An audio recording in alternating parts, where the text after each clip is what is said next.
이번 이야기는 투시의 애축이다. 저주인이야.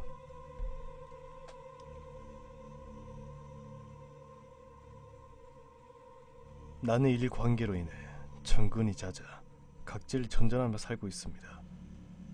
때로는 맨션에, 때로는 셋집에 들어 삽니다.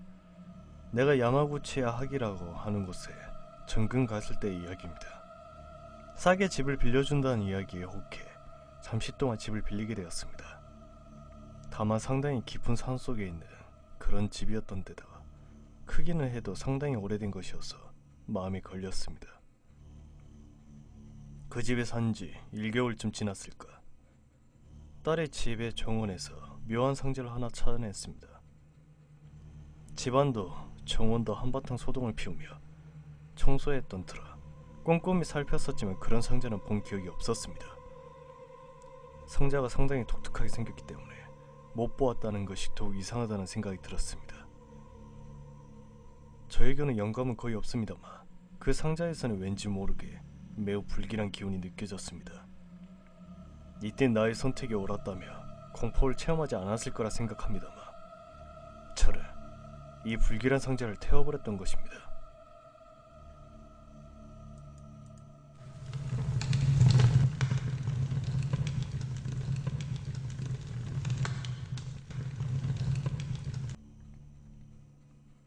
저뿐 아니라 일반인으로서 필요없는 것이라며 버리거나 태우거나 둘 중에 하나일 것이라고 생각합니다. 그래서 조용히 넘어갔습니다. 그 당시에는. 며칠이 지나지 않아 비참한 사고가 일어났습니다. 제 친구 중 한 명이 자동차 사고를 일으킨 것이었죠.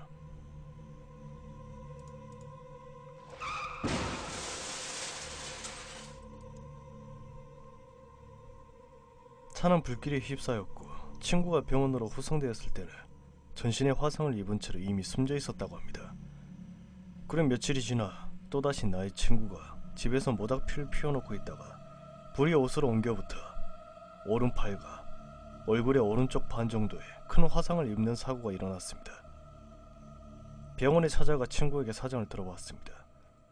친구는 사고가 일어나기 전날 몸이 구워지는 꿈을 꾸었다고 합니다.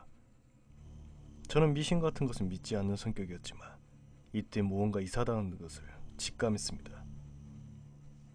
그리고 집에 돌아간 나는 바로 쓰레기를 소각하는 소각로를 조사했습니다. 그 상자는 타지 않고 그대로 남아있었습니다. 상자를 조사하려고 손을 뻗자 엄청난 한기가 온몸으로 전해졌습니다. 상자 안에서 나온 것은 인형이었습니다. 전부 3개. 한 개는 전부 타 있었고 하나는 오른쪽 반만이 불타 있었습니다. 그리고 하나는 어떻게 된 일인지 전혀 타지 않은 멀쩡한 모습이었습니다. 인형은 지극히 보통의 일본 인형으로 기모노를 입은 여자의 모습이었습니다. 반쯤 탄 인형을 손에 들자 인형의 옷이 주르륵 미끄러져 떨어졌습니다. 그리고 그 인형의 뒤를 보았을 때 저는 공포로 하얗게 질러버렸습니다. 거기에는 방금 내가 만나고 온 친구의 이름이 뚜렷하게 적혀 있었던 것입니다. 완전히 타버린 인형은 검게 되어 이름이 보이지 않았었지만 더 이상 찾을 것도 없었습니다. 타지 않은 인형의 등 뒤에는 제 이름이 적혀 있었기 때문입니다. 솔직히 나는 아직도 이 사건의 모든 것이 이해가지 않습니다. 누가 왜 이런 일을 한 것일까요? 나와 친구들 사이에는 특별히 공통점이라 할 만한 것은 없습니다. 그들 이외에 다른 친구가 없다는 것도 아닙니다.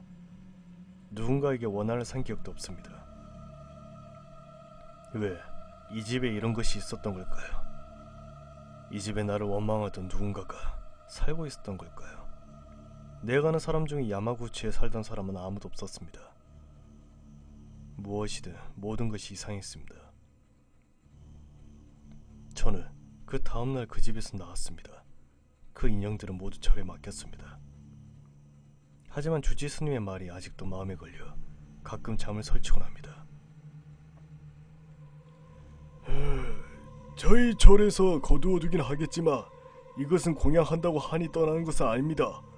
이것은 살아있는 사람의 원한이 아니에요.